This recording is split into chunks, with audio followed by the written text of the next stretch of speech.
glasses there.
I'd like to call the meeting to order. Welcome to our budget meeting, our budget work session today. I'll let Dr. Salem start. Yep. So we are at the part of our process now where we begin to put the last look to arrive at what we would say is usually our preliminary budget that the board typically passes right around that April-May timeline. And leading up to today's work session, as you know, we have a process where we have a number of different groups that go to work pretty early on this, really even last year into this year. The budget gets passed every year, but as you know, it's a fluid process because one year affects another year, affects the next year, and we have to have that year-to-year look, but we also have to have that long-range plan look. And so this board and this school district has done an excellent job through the years of having a balanced budget and having a budget that is focused on students. And so today, what we will do is take a look at what we can potentially see next year for budget changes that gets us to the picture of the budget we need to have going into next year. The other thing I would just add is every year has unique variables. And one of those variables is what the legislature decides for state aid, which unfortunately this year was 1.25%. So that's one variable that changed from last year. The other variables were realities like ESSER dollars that came in during a pandemic and the things that were paid for with those dollars that then go away with ESSER dollars. A few of those items we kept in place knowing that over time we would need to continue to eliminate items from our budget to get down to complete post-pandemic funding. And so that's a component for this year. Student enrollment is a component. As you know, that stayed rather flat for our district this year. We're not sure what that trajectory will continue to look like. It's rebounded after the pandemic to have kind of an upward trajectory, but year to year, that always fluctuates a bit. So those are some of the big variables that you're working with this year. And so today we'll do an overview. We've talked through some of the items in our committees. With the big budget committee, we want to thank the people who have served in that role, as well as the work that our departments have done in preparing this. I will tell you, there are hours and hours and hours of work that go into this because the work is important, whether it's funding that is tied to the maintenance of our buildings and the people who work to keep the facilities that we enjoy every day running, to our food service, to what is directly impacting classrooms. And all of the pieces are important. And so we work really hard to prioritize the things that support our students, but we also know this is a year where we're having to trim. And that's a little tougher. And as we've said, we haven't been in trim mode for quite some time since 2012. So we're gonna buckle up for trim mode, and with that, I'm gonna turn it over to Todd Veek to start off our overview, and he's gone techie on us today. So, yeah, I know. My work here is done. So there's a QR code that I tested, and it even works. So if you want to go to the... Who made that for you? Yeah. Megan Supposed to Davis. ask that. That will get you to our budget page where we have our budget books, and when people question the transparency of a school district, every budget is on that page, and it's up there all the time, and people can go look at it. So I don't know how you get more transparent than that. So, Todd? Thanks. Yeah, so for those in the audience, hopefully you grabbed one of these when you came in. If not, they're over there on the ledge. It's going to be every slide we go through today. It's going to be in that book. Oh, yeah. Well, meeting's over. Like our middle school, I forgot to pick up your papers coming in. So as I do that, if you're watching at home, you can go to this QR code and you can pull up all the information everybody's going to have here. And also on the web, but not in any of the handouts, is the detail of every budget that all the cost center preparers and the committees prepared. That is not, that would be a document much thicker than this. So that is also on that webpage that's up there. And you can go either after the meeting, or you can look if you want to go into any one of the cost centers. You can just go see, and there's For most of them, there's 3 levels, one with a 2% cut, one with a 1% cut, and then one with a, what we call level 3, which is funding what it's gonna take next year to fund your program and what it is this year. As Dr. Staven mentioned, we are in cut mode this year, so there's several cuts that we're gonna go through today. We're gonna highlight those. We're not gonna talk much about the status quo budgets, because we did that in the big committee. And, I mean, any questions you have over any cost center, we can certainly try to answer. We have another work session a week from now, because this is a ton of information we're throwing at you, and we can bring questions to that meeting and maybe more commentary from the audience as well. We don't have to preach twice the same message. Having said that, is there any questions about the process? It's pretty well laid out on your agenda. If not, I will get out of this.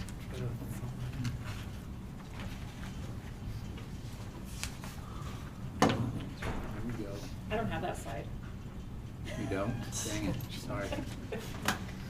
Harassment, so Okay, really. so we're about ready, does that, everybody see that? Hopefully. If not, you got it right in front of you. Don't you have that? Yes. Yes. Okay.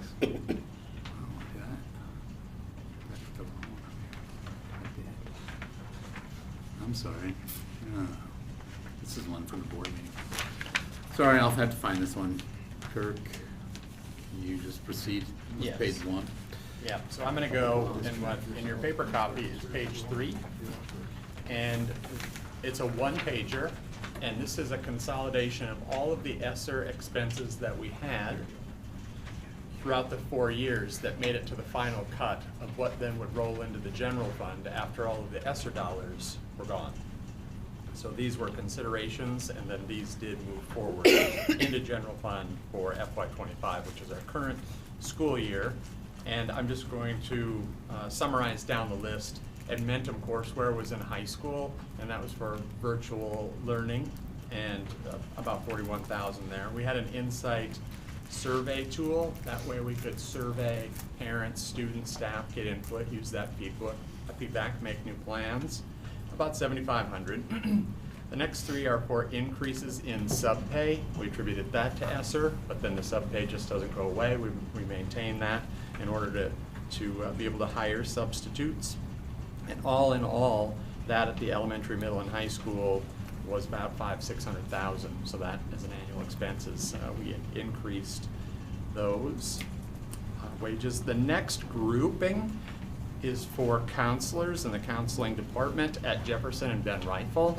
We didn't increase any more students, but we did increase counseling staff. So we included those in ESSER, and of course we had to carry those forward into the general fund.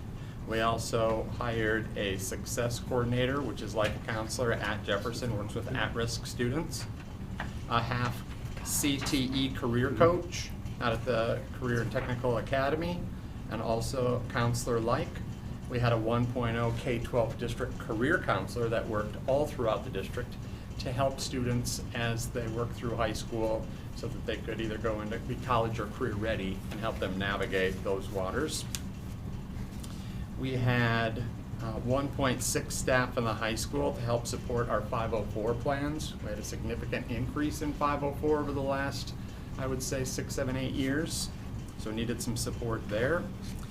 In the middle school, we had reading intervention. We added to that in each of the schools, another 0.5. So 3 total with our 6 middle schools. We added some nursing, same as counseling, to Jefferson and Ben Rifle. We didn't add any more students, but we had to add nurses for that. So we added that into ESSER and it carried over. We improved the teacher compensation quite a bit. And also for classified staff, and that total package was about $5-6 million per year annually. Web content creators in the building help with their websites, so they have somebody designated to help with adding things to their website so that we can have good communication with students and the community and families. We have a staff development coordinator and a world language EL coordinator. That's a 1.0 position. And salaries and benefits there for $170,000. 2.0 FTE additional elementary assistant principals so that we could have that support in our buildings. Moving down, we added staff to the front desk here at IPC and in human resources support so that we added a 0.5 FTE to help support with that front desk.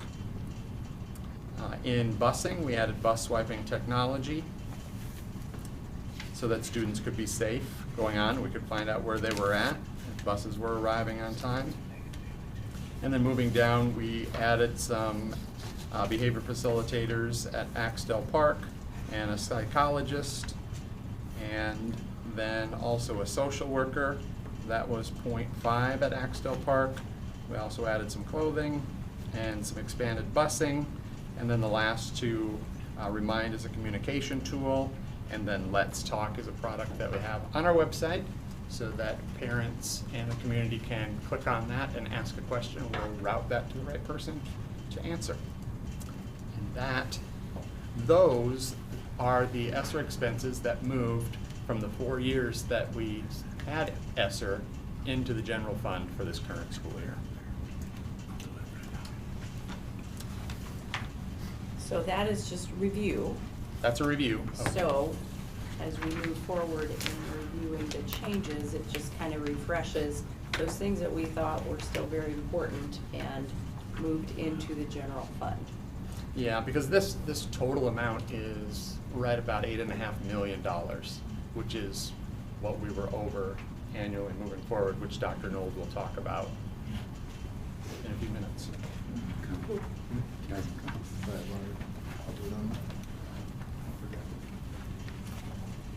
So as soon as we get slides, it's, you expended all your tech cards on that QR code. Yeah, I'll never do that again. In review of ESSER again. Start at the top. I'll tell you that we have backup to the backup, so we're good to go. If someone so kindly reads that code off, otherwise I gotta put my glasses back on and off. E04. O or 0? Probably 0, but I don't know. Has it got a line through it? Nope. No, so Then it's O. O. And that's an I text. Golly, there we go.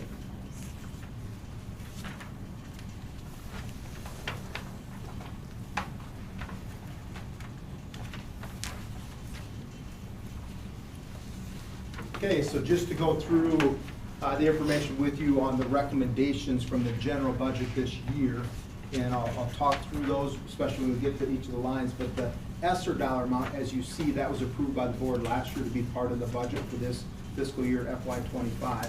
So those were all things that once we took all the dollars out of ESSER that were being spent in there, that was what was left and remaining, that $8.3 million.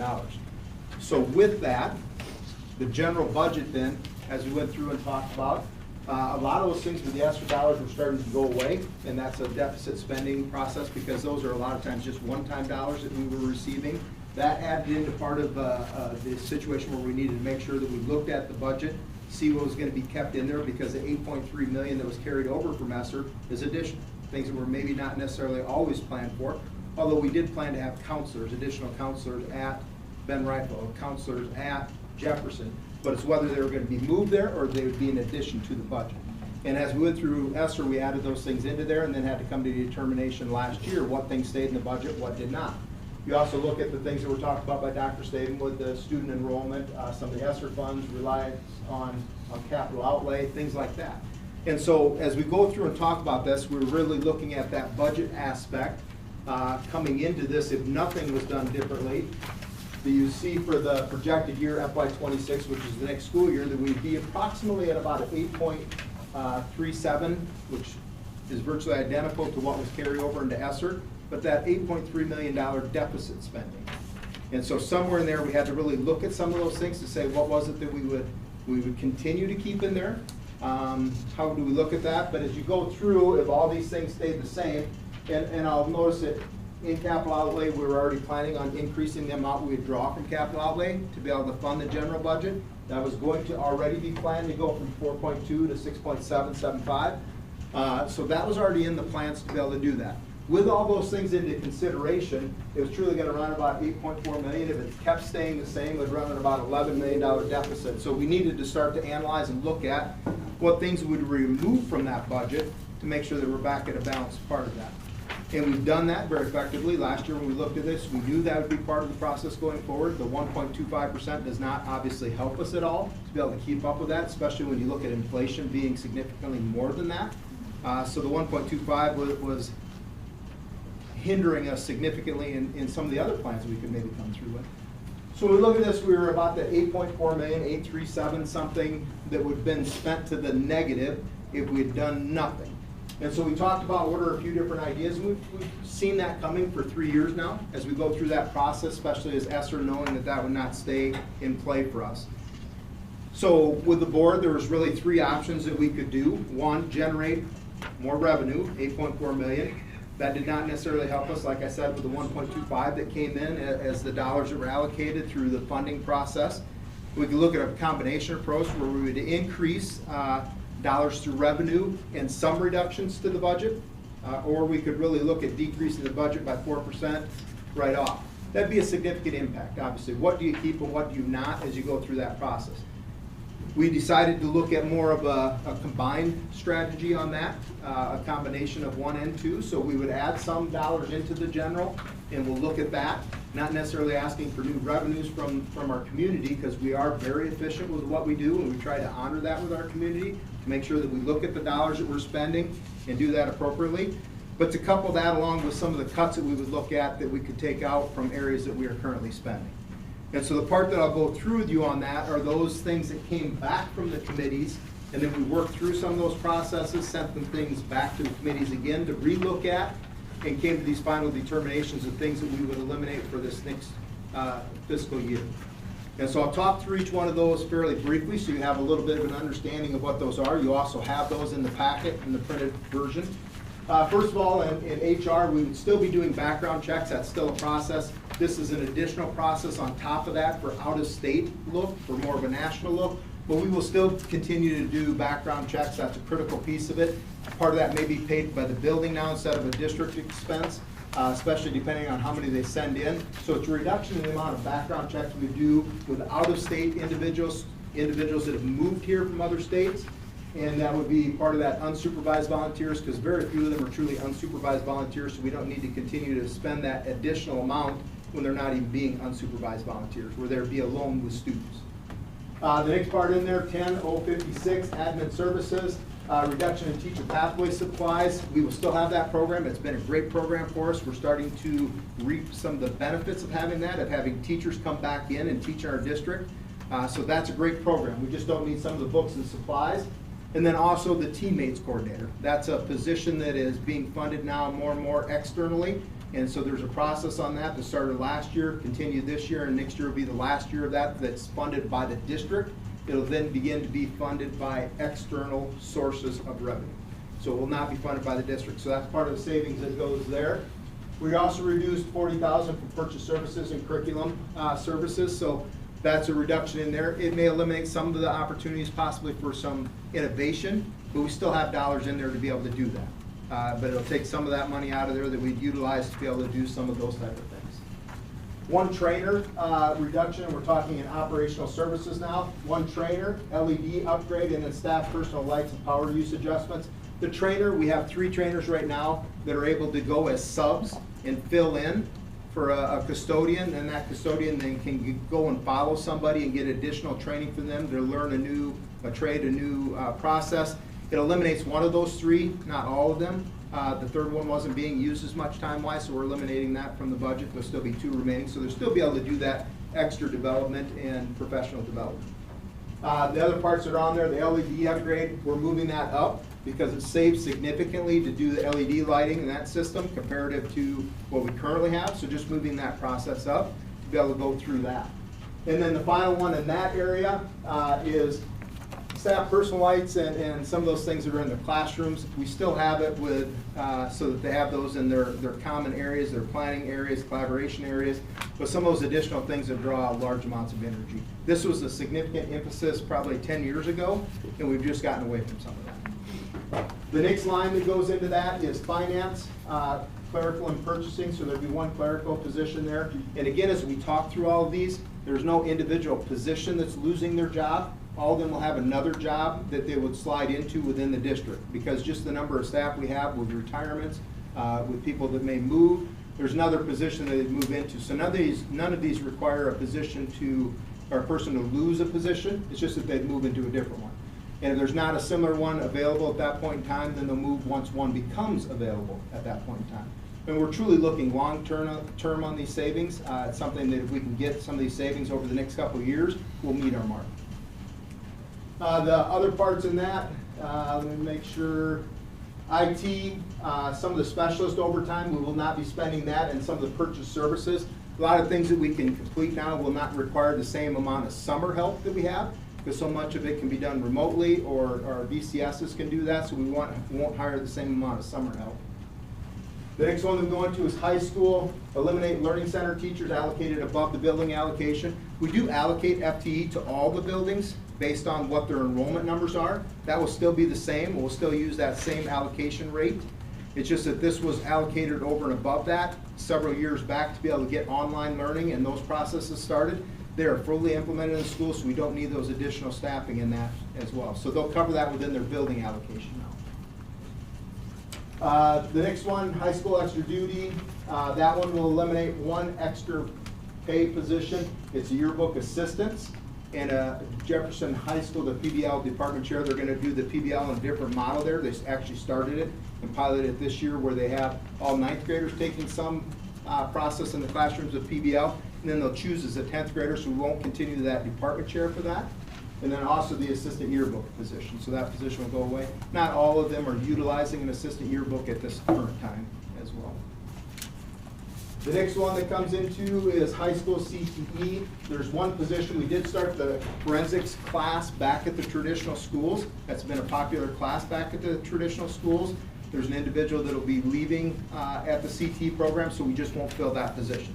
So it's not someone that's eliminated, but the number of individuals that have been going out there to take a course or similar courses to that is diminished, and a lot of that's due to what we have offered back at the schools. High school AP, reduce the AP incentive from 65 to 60. This is solely the number of students that are taking the AP exam, and those that have that taken, they get $65 that's put into a bucket of money that goes back to the schools. They utilize that money to send the AP teachers to conferences and additional training. That'll still be there. Matter of fact, they'll have a slight increase over the dollars that they received this past year. It just won't be as much. So we have such an increase of individuals taking AP exams, AP courses, which is great. It's a great feather in our hat across the entire district. We'll just reduce that amount that we allocate back to them for that training purposes, and they'll still end up having more than they did the previous year.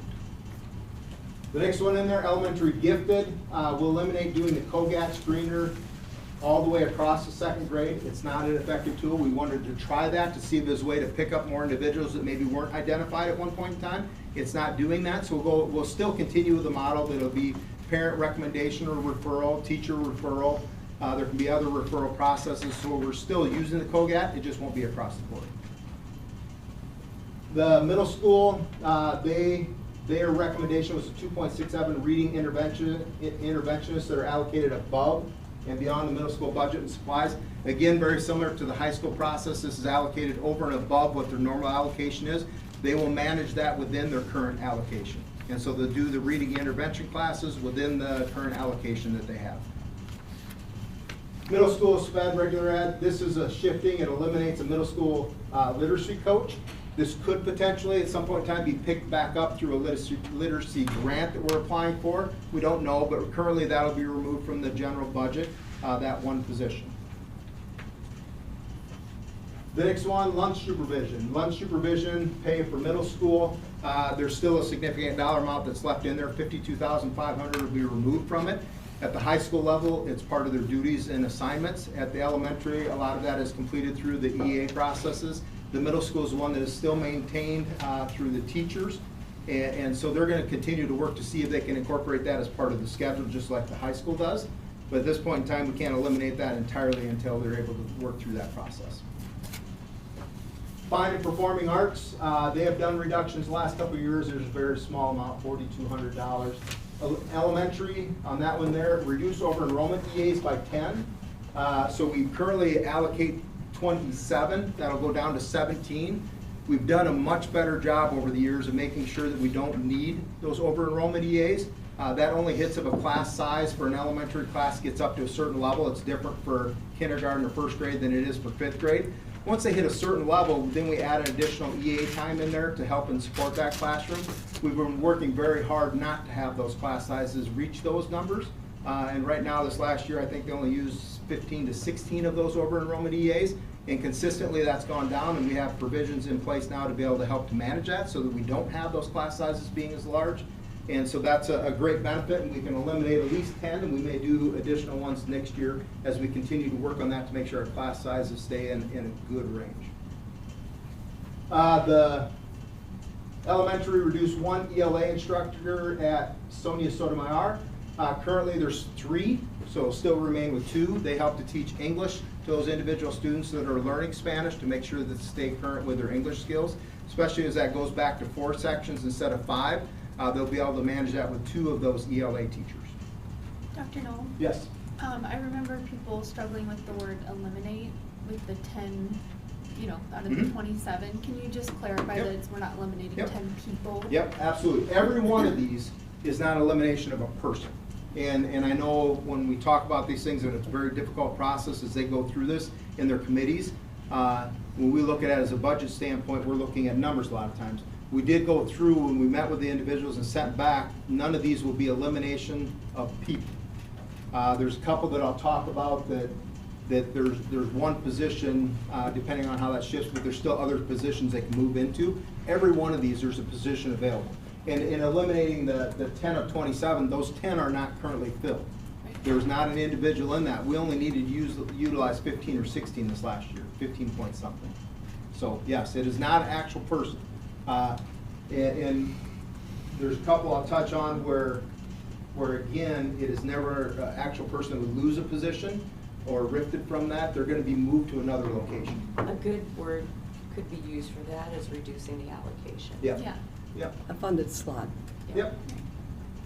The next one, athletics. That one there, I didn't miss anything, did I? No.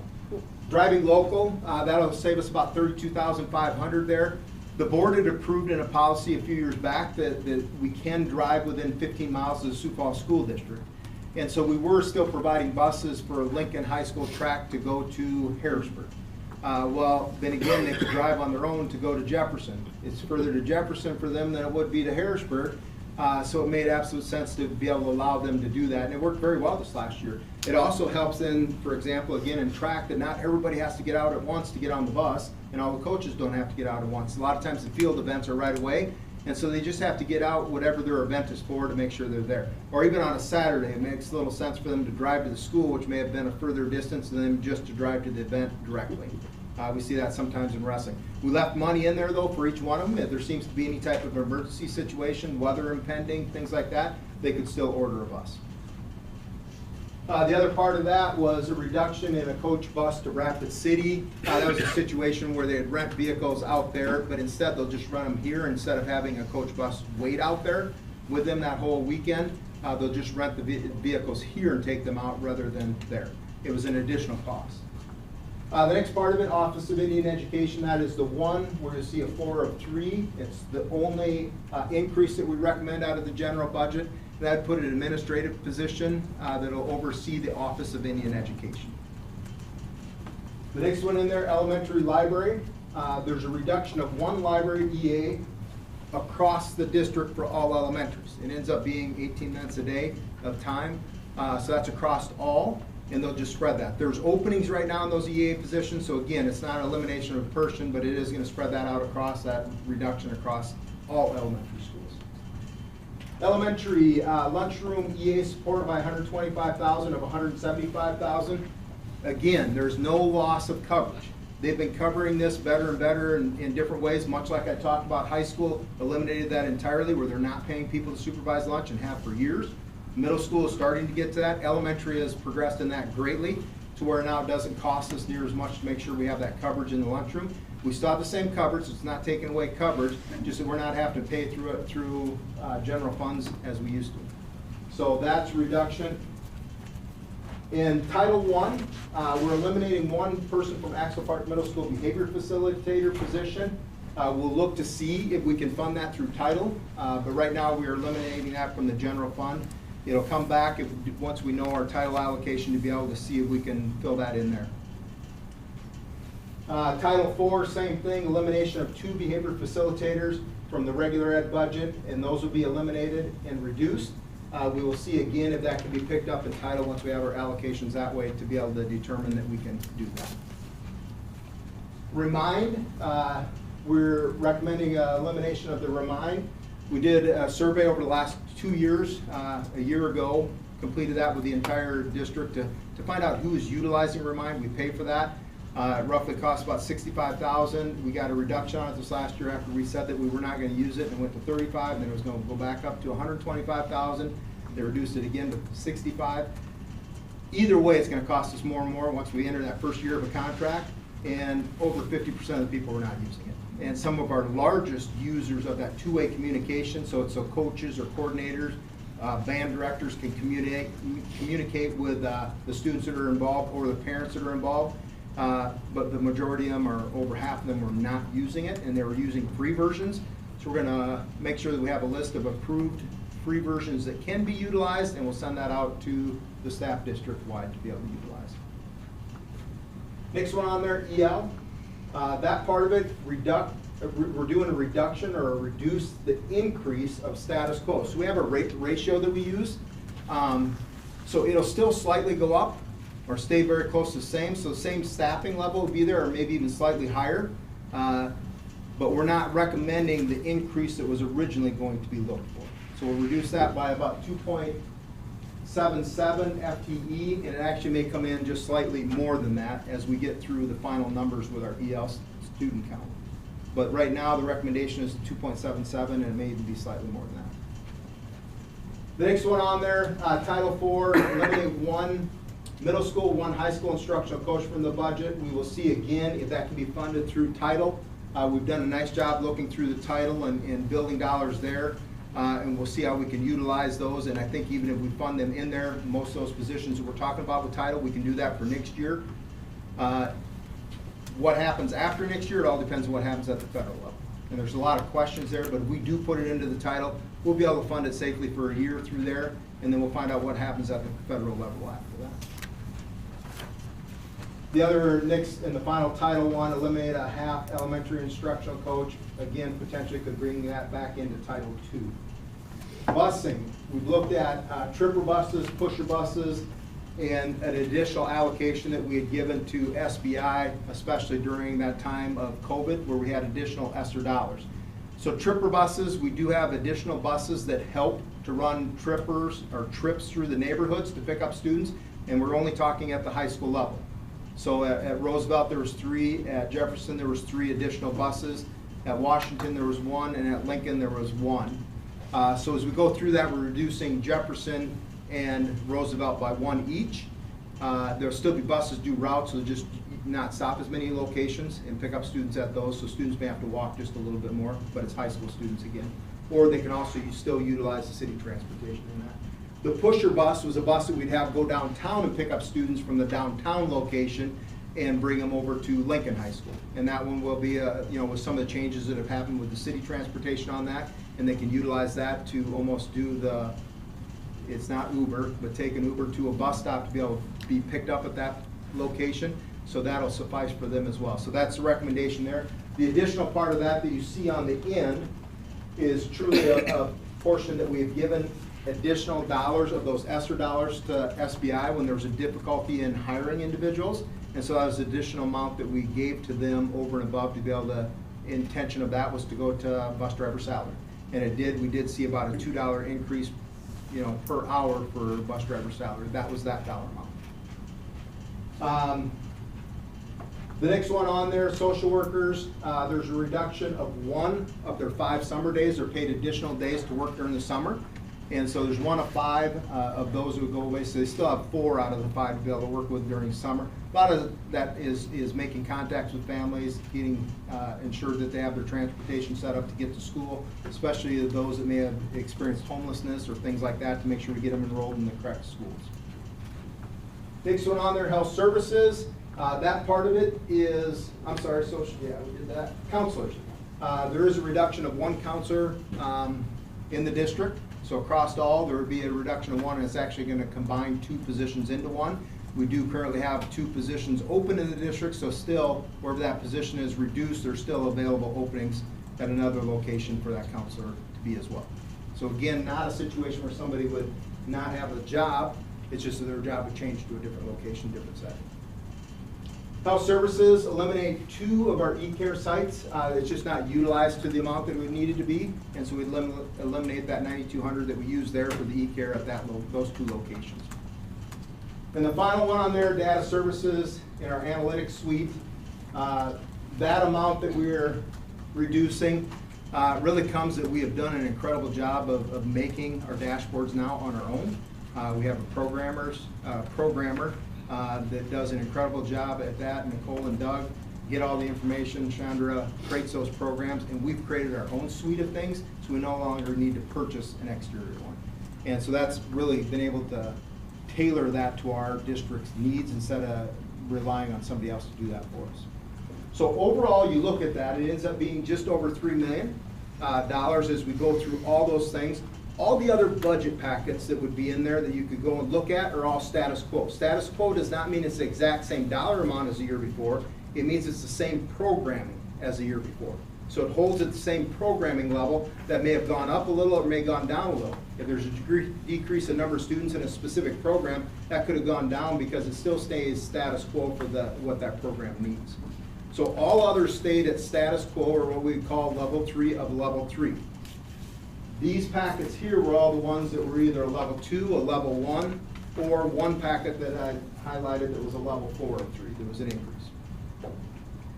So when we look at that and go through that whole process, if you remember back to the slide that I'd showed you where looking out into FY26, we'd be about 8.4 million to the negative. Looking the year after, we'd be about 11 million to the negative. When we take into those reductions that we went through with you, and we also look at one other thing, so I'll highlight that, the capital outlay. Now remember, it was at 4.25, and then we were going to 6 million, a little over 6 million next year. Instead of going 6 million, 6.7 I think it was, we'll go about $1.5 million more than that, and it'll go to a little over 8 million. So when we take that in there, out of the capital outlay, and we take those reductions, and we still look that next year we'll do something similar in the reduction process. So we'll look again, but we'll have more time starting in the fall to be able to go through some of those things and pull people together to have meetings and really look at what other things can we take out of the budget. Then we're looking at next year going from 8.4 to 3.1. If we do that next year's reductions, then we'll have that down to about $500,000, and eventually the year after, we'll be back to the good again. And that's where we really look at. One of the things that we do incredibly well in our district is we're able to offer programs that just no other district truly can. We want to keep doing it, and that's the strength of it. At times, we've got to go through and look at what are some of the things that we can take out of there so that we make sure that we are accountable to our community, that we use our dollars effectively, that we make sure that every resource we have, we've made sure that we vetted that, and it's something that we definitely want for our students in the Sioux Falls School District, and we want for our families to be able to have that opportunity, because they just can't get it anywhere else. With that, we'll look at things that we can take out, but then we'll also start to look again at what are the things we're going to add in to make sure that that have that experience that nobody else can give. So that is the information on the general budget, the quick new reality that we're looking at a little bit of over $3 million in reductions.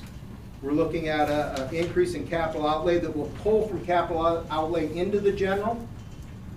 And with that, next year we'll look at about a 3.2 million deficit spending. And if you recall, we do that again next year. The year after, we'll be looking to the positive again. So that is the general overview of the recommendation that came through the committees, was then vetted. Some of those things sent back to the committees to rework, vetted again, and brought forward to you as the recommendation by the budget. questions I can answer for you on anything in that. I just wanted to add as a clarifier, since I was on the budget last year too, correct me if I'm wrong. So really for the last 3 or 4 years, 4 years probably, we've known that this was coming and we've been talking about it. So when we look at the cuts that we're looking at now, we gave each of those kind of budget departments a choice, right? We said we know that we need to take 4% out of our budget. So you can choose what that looks like. You can choose to take 4% the first year and then maintain. You can choose to do nothing the first year, or you can choose to do 1 and then 1 and just kind of see it, how it goes. So when you look at the one that says fine arts, small reduction, since this has already been reduced by 2%, they chose to take cuts early on. And so now when it comes to this, they have less of a cut because they already kind of did their share over the last couple of years. So I just want to make sure everyone kind of understood that. Like this has been a 3 or 4 year process, and departments have known that, and they've been able to make choices every single year as either openings happen with staff or program change. Like they could count that as part of their savings. Yeah. And attrition, yeah. And we've even looked at that some of those have taken, you mentioned about fine arts. There's some other departments that have taken maybe 4, 5, 6% in the last couple of years because they were able to do that with different areas that they analyzed that, looked at and said, let's take some savings here. And then other departments may not have to take as much. So we've also worked through that in the large group conversations of, okay, we know there's a dollar amount coming out here. That will allow us, because we truly value class size. So one of the things that we committed to this year is we did not change class sizes at any of the levels. So that's the allocation we send back to the buildings to be able to staff their buildings.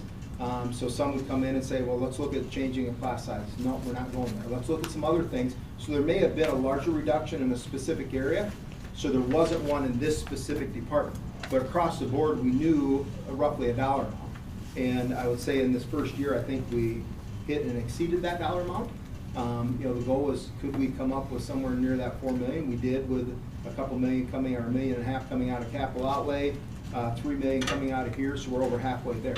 And so you are absolutely correct, but even more so that it could be more of a cut in a specific thing that, you know what, this program is now something we just don't need as much as we need this. And so they were able to analyze that even at a much larger level. Other questions? On your budget spreadsheet here. Yes. The new one? Yes. Okay. Would you please explain the expenditure line 49 teacher delta? I will have, Or have talked to you? yep. Yeah, we don't budget that delta anymore because it used to matter out in the future. It doesn't anymore because the state requires us to hit a certain number every year. So that's the number we're shooting for. So we used to have a reality in that you'd hire a new teacher. She comes in at, I guess now it's about 52.5, and but she or he is replacing somebody who went out at 77,000 maybe. So that created a delta, and it created a savings in the budget. But now there's a mark we got to shoot for, according to the state formula. I mean, to maintain our full share of the state formula. So we've taken that out because we'll have a delta each year, but it doesn't do us any good to pretend like that it's something that's going to be a future savings for us. No, One I other- thought that, I'm sorry. Go ahead. I thought that needed to be explained. Yeah, Thanks. right. It used to be a big part of the Yeah. budget savings. One other in the factor that future. comes into that, and I think is great to point out it's something the board has worked on very much so, is that he had mentioned about the teacher salary on that. That went from, 4 years ago at 38,000? Yeah. 4 years ago it was at 38,000. Now the teacher starting salary in our district is It's over 52. it's over 52. So I mean, the significance in the increase there, it also, that additional amount in there, we're just not seeing some of those same savings. And that's the right thing to do, to make sure that we get quality teachers in this football school district. I guess I'm sitting pretty stoic right now just because this isn't the first time I'm hearing it. And when we were able to sit with some of the educators at our last meeting, one of the questions I asked was, what can we do as a board to help you? And their biggest ask was just making sure that we're sharing this information as much as possible, because even though, as to Carly's point, this isn't new news for a lot of people, to some it is. And so this is really shocking to see as much as we're cutting back, but we have to keep reiterating that departments have had these tough conversations, but there's still gonna be hurt feelings in a lot of ways. So again, even though we're sitting here looking at these numbers and we look really calm, of course we still feel this. This is a big hit for all of us, and it's trickling down in multiple ways. So I just wanna add even my own feelings in this, is that everyone is still gonna have tough times sifting through this and managing. But again, to Carly's point, this has been talked about, so. And that's a great part of it. Once we, went through that large budget meeting, we did inform then principals the next day or next day, I do believe it was, day after, to start to have those conversations. Right. Make sure that they're going to staff so they're not hearing it in a roundabout way. Yeah. Make sure that they have some of those conversations directly with them so that they know. And again, affirm with people, and that'll be our goal throughout this process as much as we were able to. And we absolutely fulfilled that this year. There's nobody that's out of a job. We have the jobs available. We mentioned about counseling. We have 2 counseling positions open. They'll be there. With many of the other positions we talked about, there is the available space that they will be in this district. It's nobody losing a job per se. It's just that it may shift slightly from where they're currently at. Yeah. And as we noted on Monday, we're up against a lot with state things coming down. So everything is feeling like it's under a microscope, but people have been doing their due diligence for years to make sure this gets done properly. And that's another critical point that you make is this is based on what we know as a reality now. If that type of funding that goes to schools gets changed or altered by someone, it definitely impacts thousands of kids and what we're able to do with that. So that's critical that people that have their students in our public schools stand up for that, because we're giving an incredible service compared to the cost that it will cost them. And that's what our goal is, to obviously give that to the kids in our community. Well, yeah, I mean, when I look over the budget, I'm looking at it from a pretty pragmatic approach. I think, what is this addressing besides decreased revenues? Are we being responsive to our district priorities? That's what it comes down to. Are we getting the most value for each dollar that we spend? And here's what I'm hearing when I look this over kind of in a totality. Number one, as you already mentioned, are we protecting our class sizes at all grade levels? These are questions we all should be thinking about, because we have the next week or so to be thinking about. Number two, are we protecting our programs for the struggling readers? We said that was a priority. It looks like we've got programs that we're protecting at the elementary level. We're also being proactive, not reactive, and maintaining the 10 reading interventionists. It also looks like we are increasing the funding for our behavioral supports, both behavioral and academic. We said that would be a district priority. Going forward, we do have some uncertainties, most definitely, at the state level. And it may be a real opportunity for us to have those conversations, as you're talking about. How are we protecting our disabled students? What are we doing for our low-income schools, our immigrant kids, our English learners, all students? Because this is about opportunity, equity, and us being the best school district that we can be. And we're doing that right now. We're doing a tremendous job, and we should absolutely welcome those conversations with our state legislators. I look at them and view that I would say, to the extent that they can, they want to be helpful. You want to ask why? Because the strength of Sioux Falls is directly relational to the strength of our schools here. And that is why our county cares. That is why our state legislators care. And that is why we're here and show up as a school board. we're ultimately doing that for our families in Sioux Falls, our teachers, our staff, and our kids. Mark likes to say, it's all about the kids, right? And that's what, when I'm listening to this budget, you bet, there's some challenges that we have, but what we have done is be responsive to our district priorities. And we are looking at how we're getting the most value for every dollar. And that's why we should walk with confidence when we get questions from our state legislators, our city councilors. What are we doing? We're doing a great job. We have a lot of things that we're doing right, but we also know there's continual improvement. So I respect the work that you all are doing as administrators, that our teachers are doing, and their families are doing. And we need to continue to rally around that and welcome these conversations, because the people will be there to support us. Number one, if they want to have conversations, and it sounds like they do, so we should welcome that. Will you accept me? I will accept you. Thanks. So many. Thanks. All right, so moving right along. Yeah, we knew that was gonna be the longest part of the day, so we'll try to, That was not just because of me. no, it's all the information You're involved. stalling for Todd's purposes.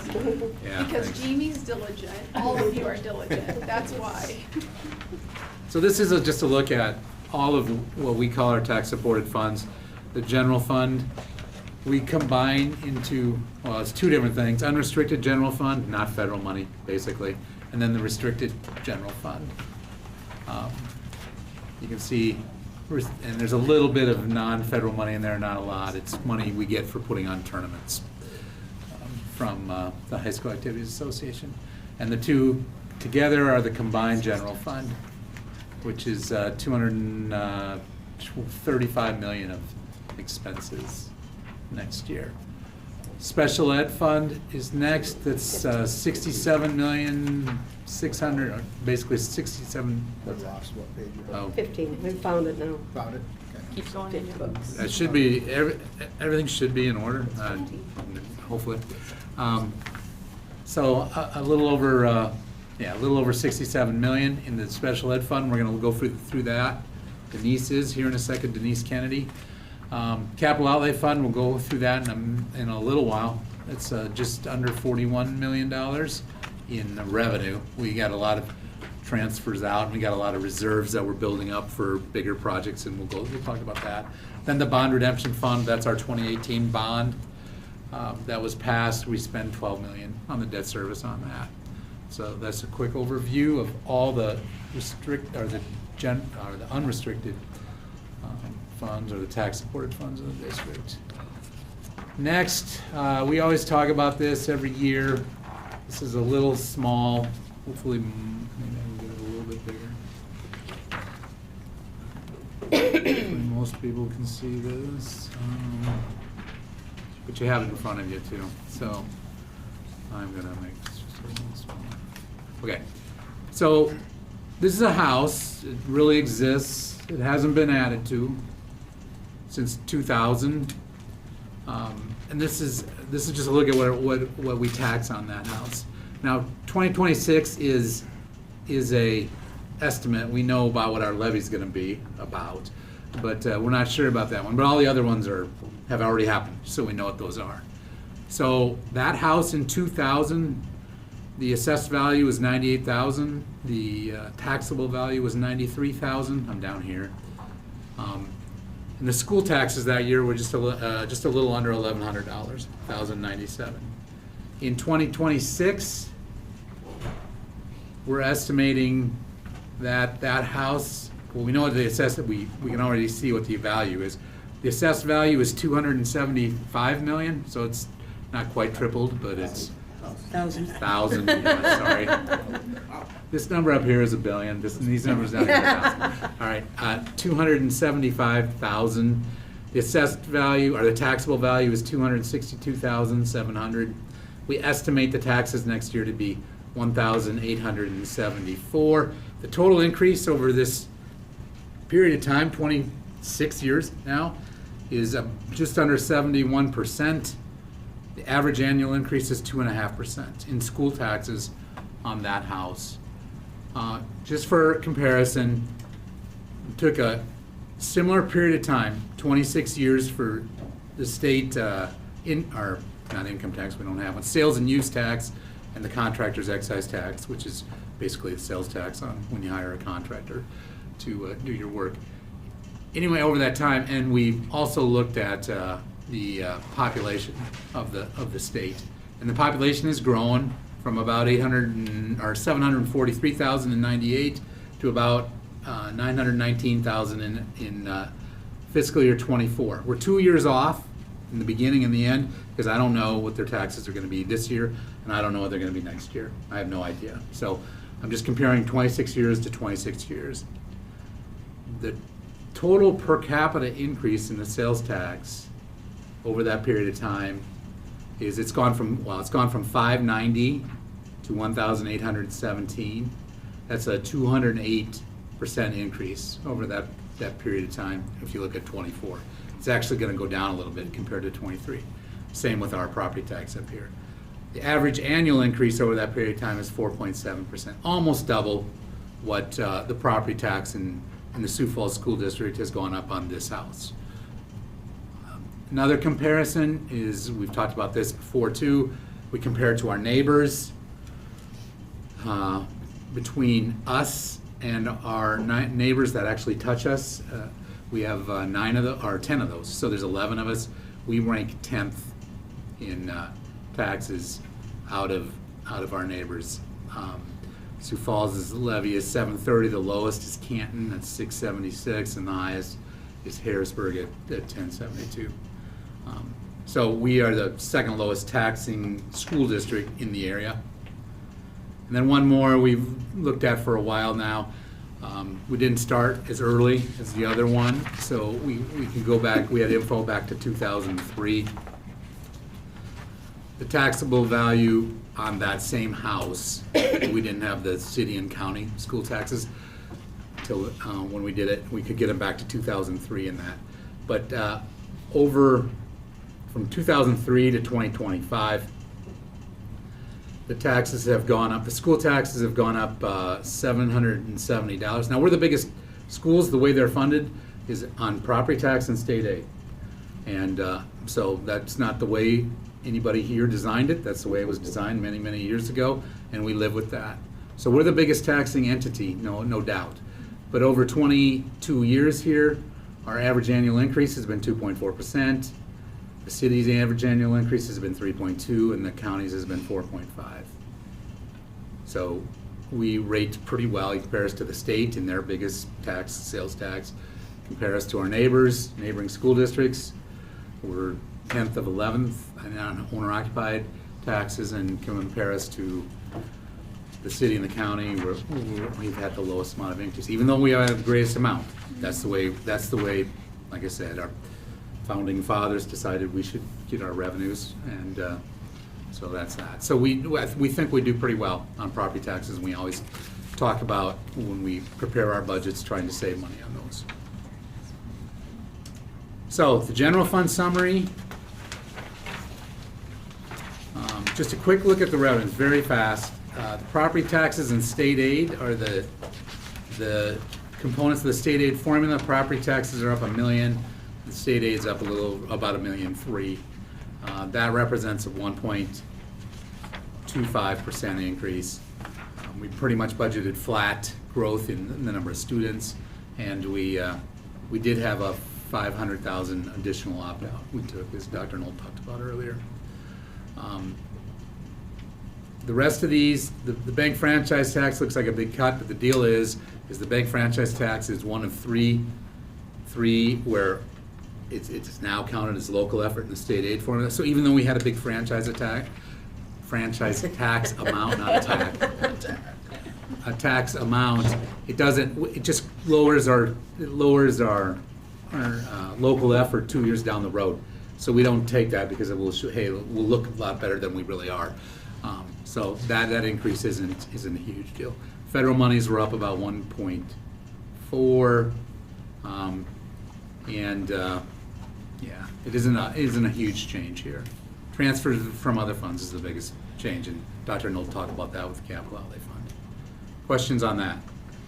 Here's every program, FTE, and budget from year to year. I'm not gonna talk about these, I'm just gonna show you that they're here. And then this is the unrestricted fund. It's on page 21. This is the unrestricted fund. We show at 218 million. Then there's all the federal programs and the tournaments. Those total 16 million. So total budget's 235 million. Then we've got that, next comes that program by summary. We usually go through this in not a whole ton of detail, but I'm not gonna talk about it because Dr. Knoll just talked about all the changes we had in the general fund, which were extensive. The only one I'm gonna talk about is at the bottom of this general fund list. Page, I'm trying to get there, 'cause I don't have it written down. Page 29. The committed funds, that's where we budget salary increases, that's where we budget benefit increases. As we talked about at the board meeting Monday, the way our negotiated agreements are, a 1.25 state aid increase generates a 1.875 salary increase because we have a flexible floor, we have a flexible ceiling. The flexible ceiling was in effect the last couple of years. When inflation was so high, the flexible floor is in effect now. When it gets below 2, it doesn't match dollar for dollar. One other thing, there's a $900,000 increase, which is it's almost double, not quite, for property insurance. It was a huge increase last year, and we hadn't budgeted for it. It's the insurance companies are taking hits all over the country, and plus the valuations of buildings have increased rapidly. So that was the other huge increase in the committed funds. Some districts have lost that Oh, they lost last it. year, yeah. So Yeah. it's an interesting factor that started to occur. Federal funds, Dr. Zeke, are you gonna take that? or- Yes. Okay. Right now. Yeah, we're gonna do the federal funds now, because that wasn't really, a little tangentially, it wasn't a big part of Dr. Knoll's presentation.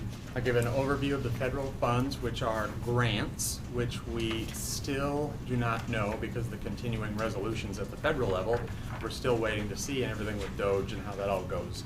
But I know that the president has said that funding for students of poverty in Title I is supposed to be firm, just might not be distributed through the Department of Education, it might be another department. And Liz Herbold is here, the new Director of Federal Programs, so if I am not accurate on anything, she can raise her hand or approach the bench. Yes. So in Title I, then we, like I said, we still do not have our allocation. Usually what happens is we just budget on what was last year, and then it sometimes goes up a little bit, sometimes it goes down a little bit. We just try to shoot right for the middle. And what we had done over the ESSER funding, since ESSER had taken over, is we tried to get an amount in carryover, so that one day when the ESSER funds and that tide went back out, we could help to support for some of our priorities moving forward. So that's what we've done, and here's just a summary of a few of the changes. In Title I, then Lowell Elementary will have a Tier 2 program that's focused on behavior, and that will be in conjunction with special education funds. That means there'll be a Tier 2 teacher that helps students with at-risk behavior become dysregulated, and then also a behavior facilitator at .875 or 7 hours per day.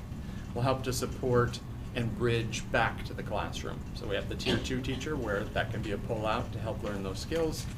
And then the behavior facilitator will help support as they transition and are in the classroom throughout the day.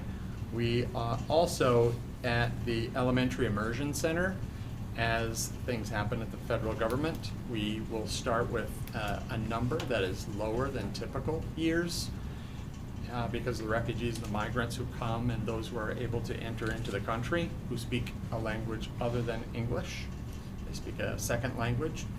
Then we are going to readjust the amount of teachers there, and what we'll do is reduce those teachers, and then we'll bring back in a teacher with Title I dollars for that program because it is a Title I school, so we will supplement that program. We will also add a behavior teacher at Axtell Park Middle School, and you heard Dr. Knoll say that that would be reduced in the general fund. And now that they are a Title I school for next year for the first time, we will bring back that behavior facilitator. In Title I, Part D, that works on the neglected and delinquent programs. There are no changes. In 403 is Title I, that's school improvement, and those are specific grants. They're already cast out for 4 years. The budgets are set, so there aren't really any changes. They have told us that there perhaps could be new funding next year, but not going forward into this next year, but for the following year, we could have funds for those schools who are newly qualified. Title I, McKinney Homeless, is just a consistent grant that we would write, and typically we use that for busing. That just carries over year to year. Title II, Improving Teacher Quality, we had added fine arts instructional coaches with ESSER dollars, and those have been reduced. We also had added PBIS facilitator and coach. We had 2.0, so we went down to 1.0 for that, and those were again hired with ESSER dollars, and then we funded this particular year with Title II. And both had been planned to sunset. We knew that was coming, just to give us a boost. And the fine arts coaches were hired because we had a fine arts study and they helped with the implementation. We've got another year out of them. And we did a change. We were shifted funds. We had really not been doing our EL coach at the elementary level justice. She had mainly been at the immersion center and helped with the entire Jane Addams building, but now that adjustment will mean that she's able to go out EL district-wide in the elementary, which will be good support for those teachers. In Title III, that is our language instruction. That funds EL, EAs, instructional coach, and liaisons, no changes there. In Title IV, we have really 3 buckets. And in the first bucket, we are supporting students and having academic enrichment. And for that one, we are adding 2 behavior facilitators. Again, Dr. Knoll addressed those, so this is where we're bringing them back in to supplement that program. And we are looking at Cost Center 424, which is Title IV, well-rounded. And in that case, we are bringing back an instructional coach at the middle school level and at the high school level. And we are adding in 2 two-way immersion teachers for 1 year. And then we'll look to see and readjust. And that is from our two-way immersion program going from the elementary level into the middle school level. And the middle school scheduling can be a bear. So it doesn't really quite line up, so those teachers should be able to help support and make that schedule work, and then eventually that will just sunset out. And then we are also at Marcella LeBeau, really having a focus on STEAM or STEM, and we are adding in a smart lab there, so that $150,000 is a big one-time expense just to get that program up and running, so that would be an area of a building in the elementary where we can really use it as a pilot to enhance their science, technology, engineering, and mathematics skills. The rest, with the Refugee Impact Grant, with the technology in Title IV, no changes there.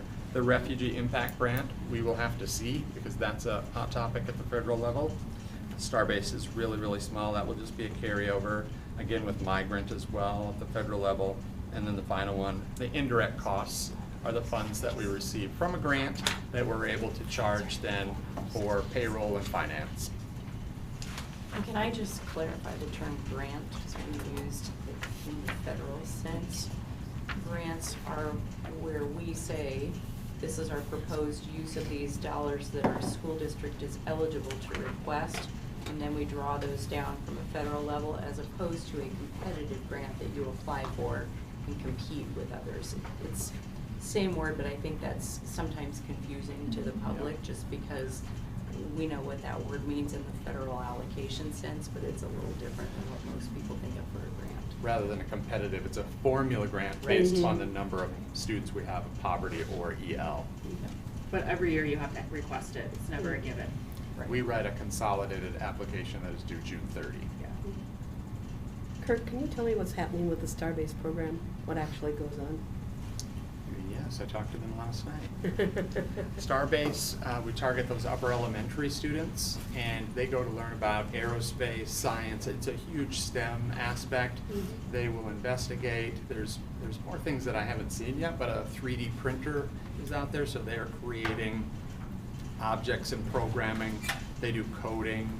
They also work with chemicals, so there's some chemistry, there's some physics. They make ice cream with liquid nitrogen. They have an egg that they'll need to protect to go around, and it goes down the chute, and then they have a challenge.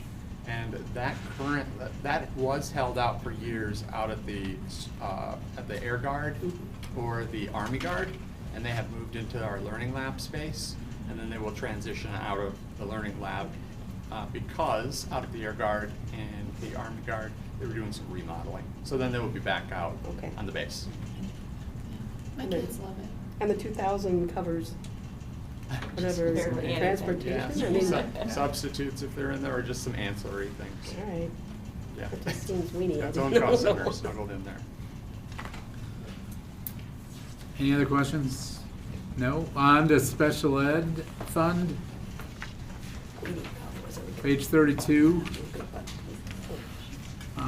Just quickly, You can scoot the chair over. the revenues, the revenues are at about 67,449,000. The expenses are 67,699. We're gonna just budget a little bit from cash. Usually they come in under expenditure wise though. So not a big deal there. Again, they were under the same state aid limitations, so they're just a small increase in the state revenue and the property. Actually, the state revenue went up more than you think because of the influx of severe students, and that's what the formula is based on.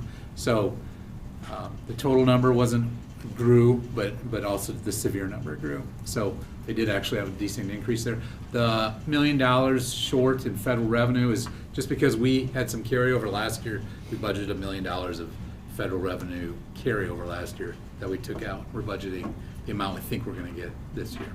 And I'll turn it over to Denise to go through this detail below, or this summary quickly below. Summary, Thanks. yep. What you're looking at here, we have 22 different cost centers. So starting at cost center 626, which is early childhood, you'll see here that this is a level 1. I want to clarify that that does not look as dramatic as it seems, because though the number of early childhood kids remains the same, the biggest increase in need comes from our related services, so speech and occupational therapy. So I don't need to increase or maintain this cost center. I need to make sure that I can maintain speech and related services for our early childhood kids. Next one is cost center 630, and that's our early childhood screening. That we're going to maintain our current programming, our current support there. This meets our federal child fine obligations that we have. I am combining cost centers 608, 609, and 612. Those are the cost centers for elementary, middle school, and high school special ed. This takes up a big bulk of our budget. So this is all of the special ed teachers in every single one of our buildings, both mild, moderate, and severe. Those are all maintained at level 3, and mind you that we do work a little bit behind in those cost centers, because even from December 1st to now, we have an increase in kids. And so the budget we're working off of from December 1st, we have to work with next year, even though we always know we're increasing students. Next one is cost center 623, which is CEIS. This is the 15% of federal IDA funds that is allocated to pre-referral activities for students. We have that allocated to half of our BCBA, so you'll see 4.5 FTE. Basically, half of all of our BCBAs are covered by CEIS, which allows them to work both with special ed students and general ed students. We have a 0.5 psychologist that works out at Axtell Park. We have 2 FTE for reading specialists that will be done at the elementary level. And then I have 1.0 FTE for behavior specialist, but that'll be split up between 2 different people. Next, we'll go to 604. This is the elementary behavior program, so this would be Horace Mann. This is combined with, there's a general ed side to this as well. With this cost center, the split, we are maintaining a level 3, but the split for that program is 65% special ed covered and 35% is covered by general ed. Cost center 603 is our K-12 behavior. This is what supports our behavior team that you've heard a lot about lately. Very recently, since our last committee, we did get some feedback from our last committee. We have recently added in 1 additional BCBA and 2 more behavior facilitators. And those facilitators are also split with another cost center. What grade level is that for? Did you decide? That's K through 12. So that is our behavior team that supports the whole district. Okay. Cost center 605 is secondary behavior. This would be our Axtell Park, which houses our middle school and high school behavior programs, as well as our structured teach program. These are for our students to work on specific behavior skills, and that is maintaining at a level 3. 601 is our penitentiary services. That's a small amount. We have a 0.5 teacher, 0.5 FTE that just provides services to any students who would be in the penitentiary. 636 is our 18 to 21 transition program. These are for required services as determined by the IEP. These are located at the Western Mall and Community Campus. This one we put at a level 2. We were able to provide enough services at the level 2 level. 607 was speech therapy. Couldn't think of another word. Just a little budget humor. 607 is speech therapy. Like I said before, that's going to be at a level 3. Speech is one of those areas that we see a significant growth across the district. This need continues to rise since COVID, so we're looking at maintaining. I want to remind the group too that our SLPs do maintain a higher than average caseload compared to what's recommended by the national organizations or maybe what you see in other parts of the country. But they do a very nice job of scheduling their services. Cost center 610 is the visually impaired. This is 1 FTE for itinerary vision teacher and 1 FTE for brailleist for our students. 611 is hearing impaired. This mostly consists of our ASL interpreters. We have 11 of them, and then we have 2 FTE reserved for the teachers, and they are staying at a level 3. Psychological services, cost center 644. This is another one that has been a recent change since we've received feedback from our last committee meeting.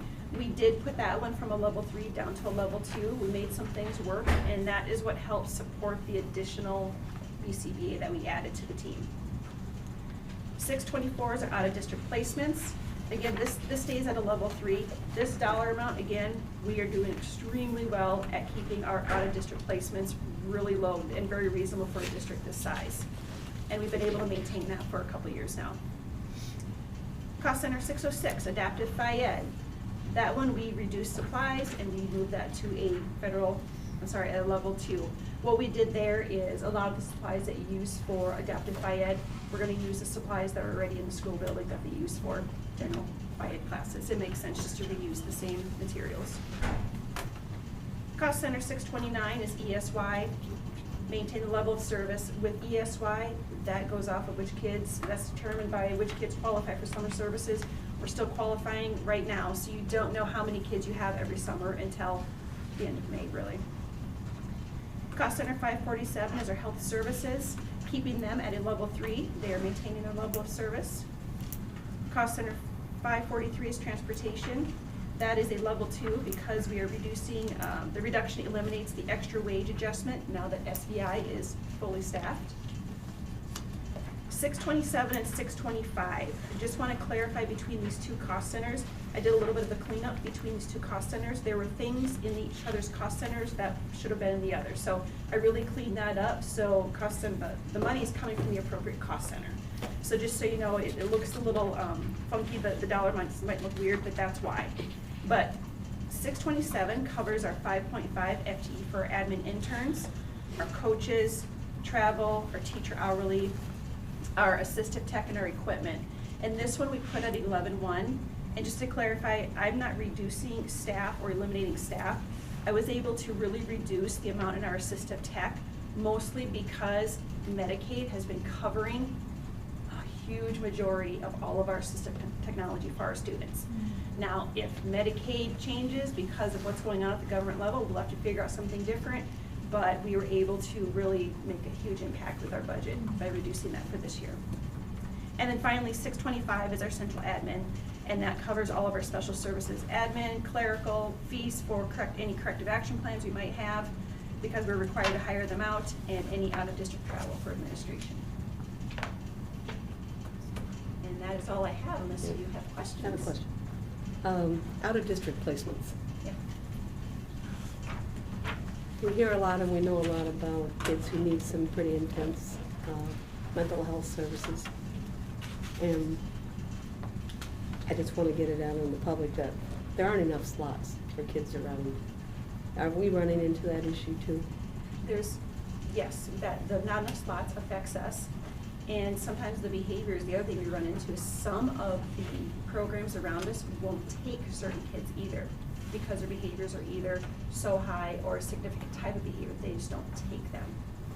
And so that's And we don't where- have enough facilities in the state even to handle Correct, those issues. correct. But we do have a very talented team over at Axtell that can help support those kids. Yeah. And one thing we heard, and I'm really glad you went back and reworked and took the feedback. I'm like super proud of you for figuring that out. Because the feedback that we got that day was that all levels were seeing sped folks getting pulled for behaviors time and time again, taking away from their quality work, their paperwork, things that they needed to do. So the fact that Denise was able to go back and rework this and make the secondary behavior program that increase, like I'm really happy to see that. Thank you for listening to them. And we will give a summative report on that behavior programming, because obviously special education does a lot of different things. That's one component of it. Yeah. But we'll give a good summary of that at a work session in July, I believe. Yeah. July or August, somewhere right in there. Thank you. And I'm glad you said that, it's not just one dimensional. Yeah. It's not Yeah. just the behavior team that affects our behaviors in the district. Right. Yeah. We are tackling this from every angle. Yep. So earlier this year, we had our BCBAs train all of our EAs in a skills-based behavior program. We are revamping our RISE program so that our BCBAs aren't pulled for our RISE kids anymore. That's gonna be self-sufficient. Give me another year or two, and that's gonna be really self-sufficient. And then we've got some requests from our principals who are asking for just general, more behavior training for all of our teachers, especially our special ed teachers. Right. So we're looking at it from every angle possible. Yeah, and that's really what we heard that first time, is they wanna help and they wanna know, and they just don't know how to serve that population, the EAs, in regards to EAs. And then even me, Gail, and Mark were just at a city-county meeting, and we told them how many SPED students we have in our school district, and they didn't seem to really know that. And so, the way that we've been handling the influx, it was a good conversation for some of those legislators to hear today. Well, I will say, and I heard you earlier, Nan, Yeah.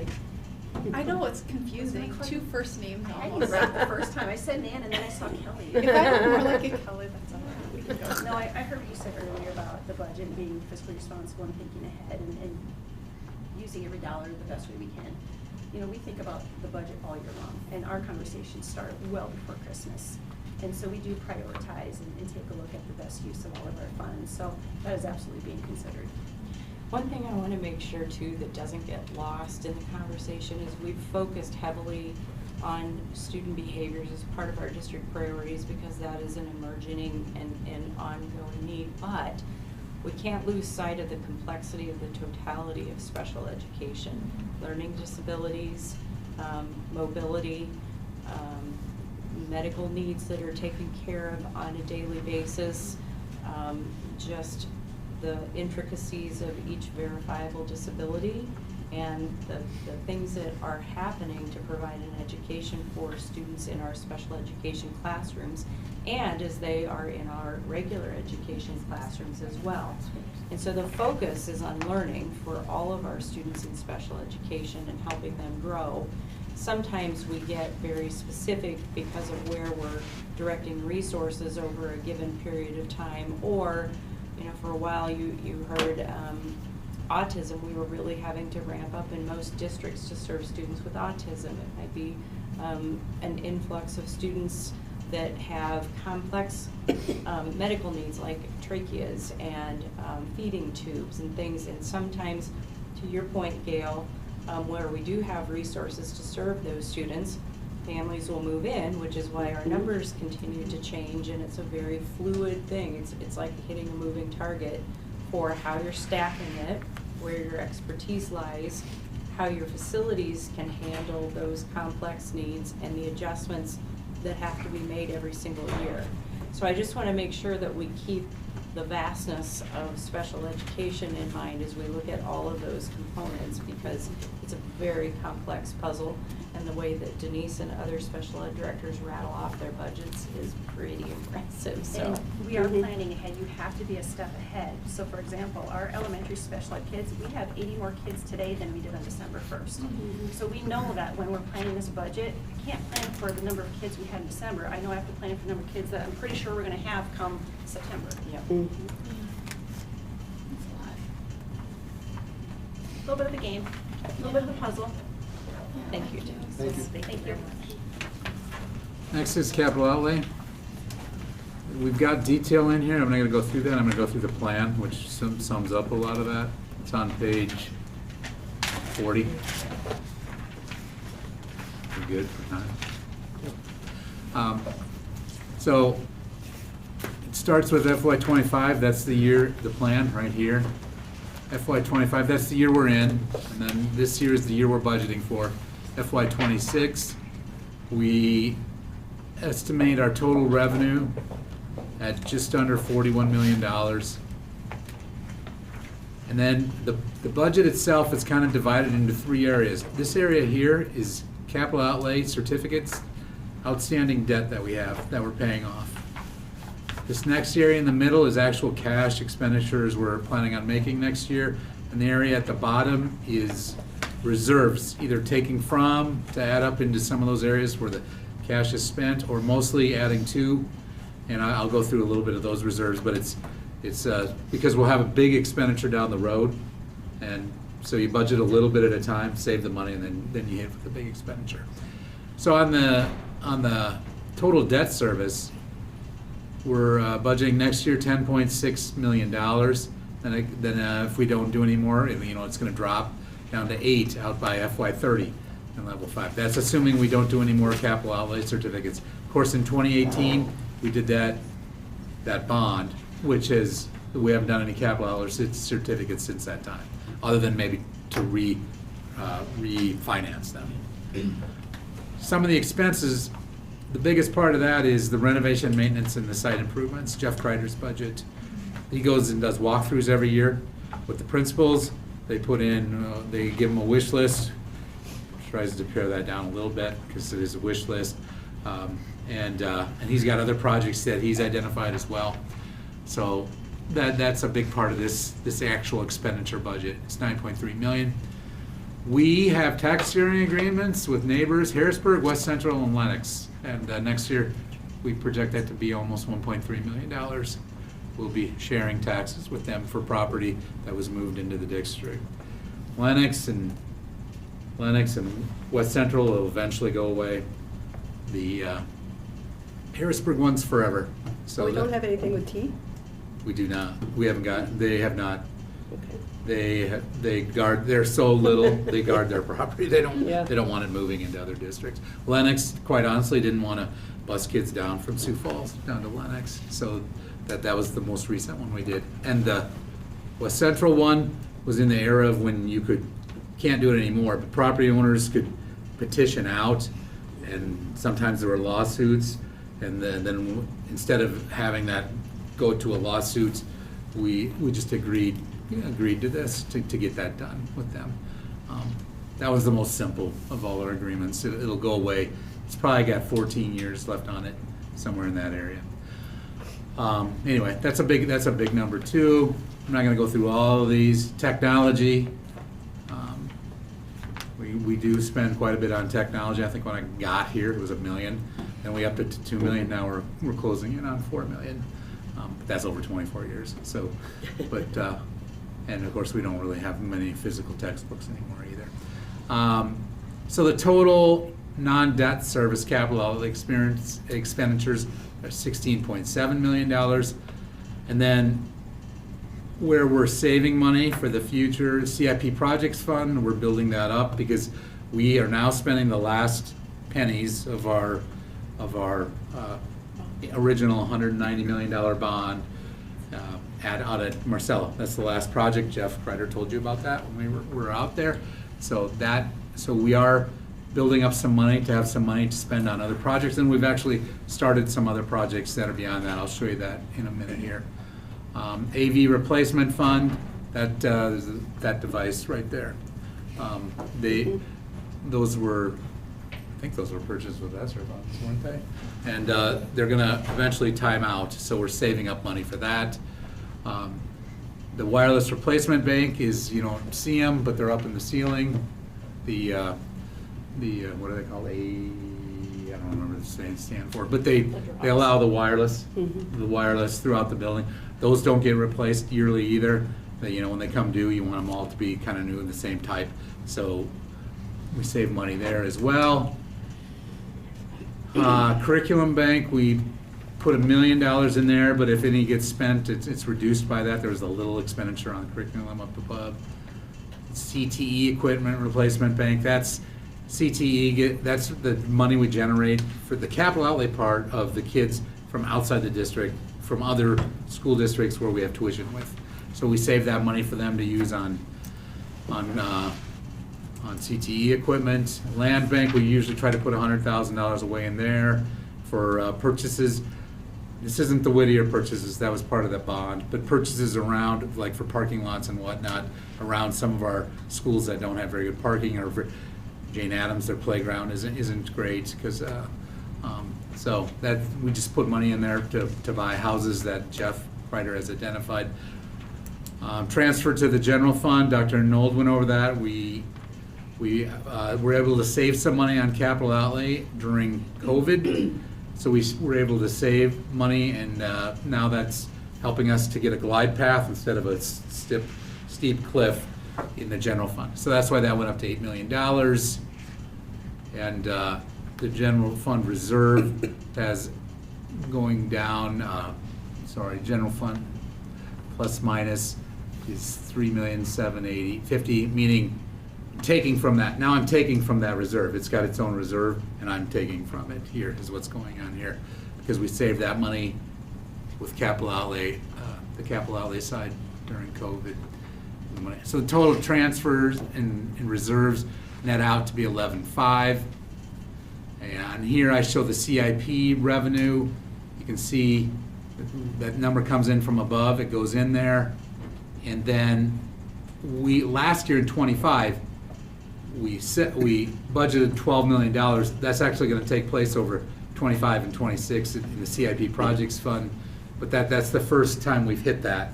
It was starting last year with some multi-year projects. I didn't put any in here because we didn't add any to it. It's just what's left over from that 11.9, almost 12 million. So the fund balance is good.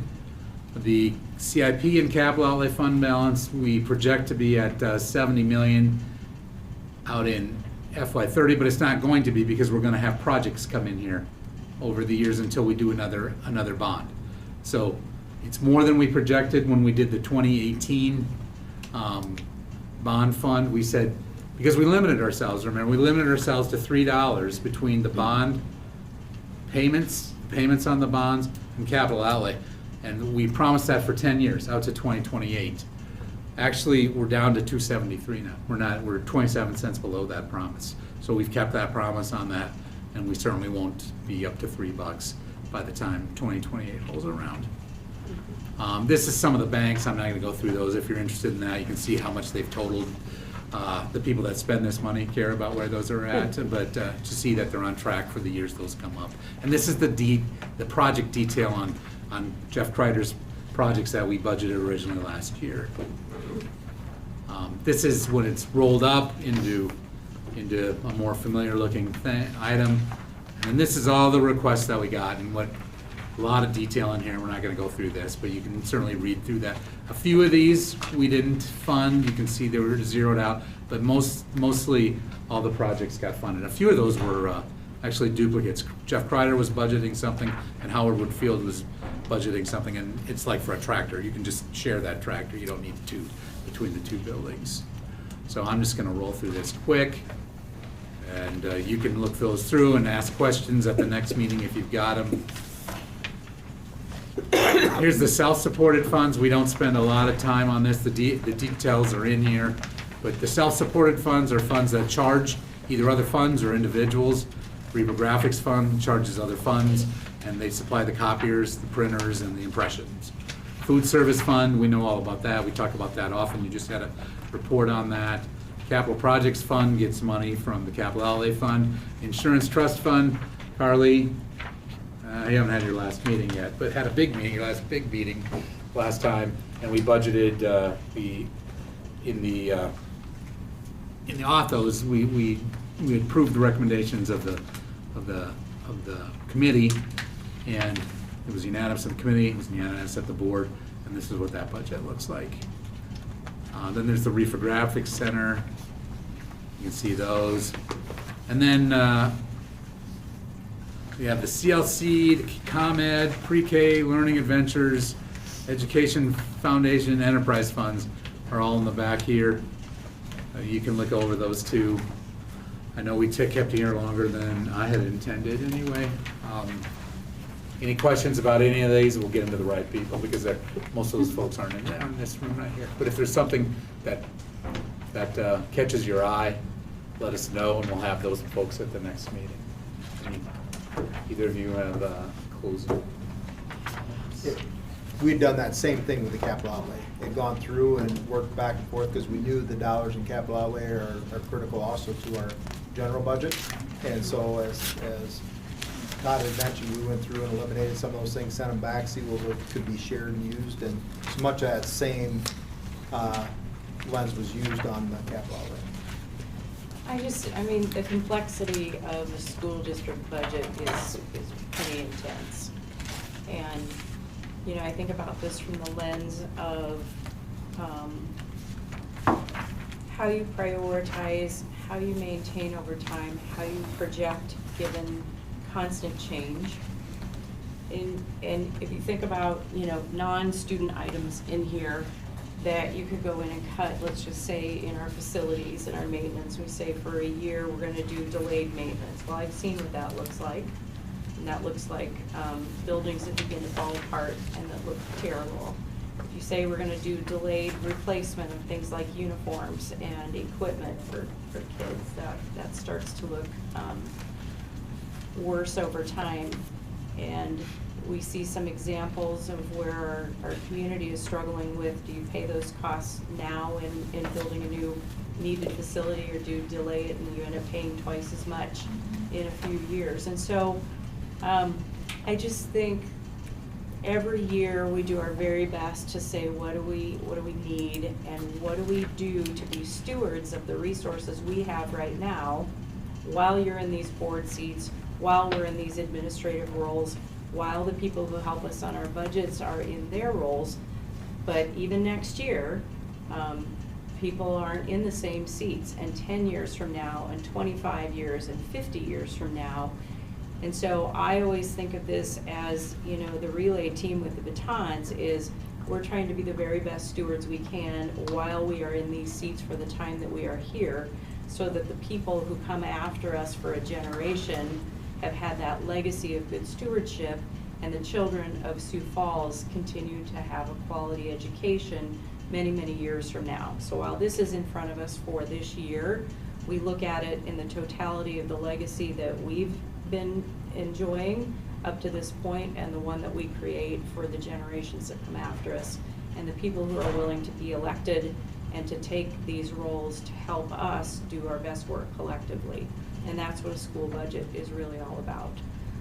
Any other questions or comments from board members, or anything that you would like to have us do for our follow-up meeting, which I guarantee will be much, much shorter if we can help it? I'm not scheduled or Next week. Next week. next Wednesday? Yep. Sure.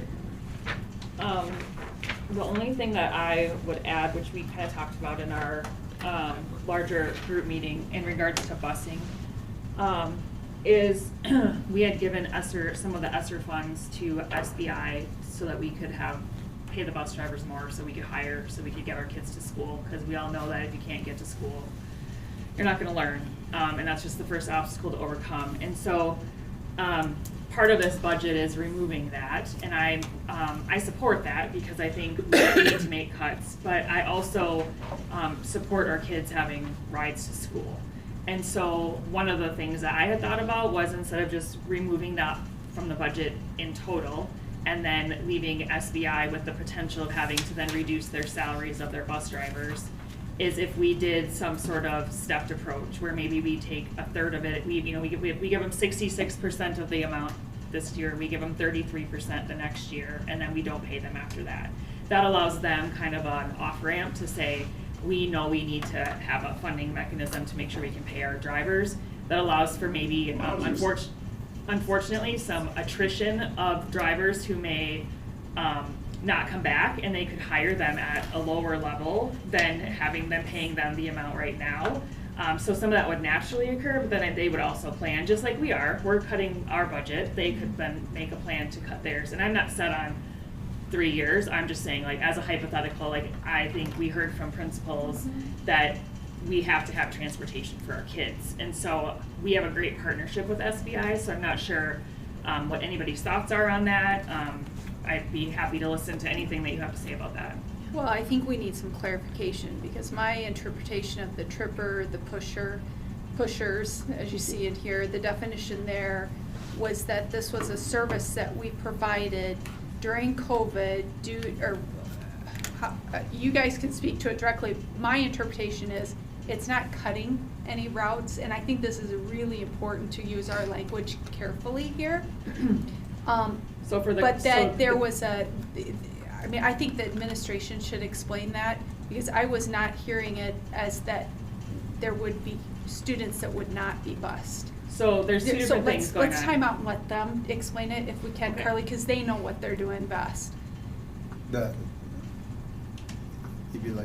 tripper and the pusher buses are separate from the amount we gave to SBI. The amount we gave to SBI is when there was great difficulty in hiring bus drivers. So we gave them a dollar amount. The intention of our dollar amount that we gave them was to increase the salary, and it roughly increased the salary for the bus drivers by approximately $2. So the pusher routes and the tripper routes are something that we control, whether we say those routes are given or not, and we'll still have those covered. The dollar amount that we gave for SBI is separate of that and over and above that we gave them to help to pay drivers more, to recruit more drivers. And I likened it a little bit to, we have a lot of fast food places that were paying $14, $15 an hour during that time of COVID, where they just couldn't find somebody, or right after they were having to pay $20-some an hour, or $19, $20. And now they've come back down again. So at some point in time, we would recommend we stop giving that additional money. Now, whether it's in 1 year, I realize that could be a hardship, or whether it's over a 2-year period or a 3-year period.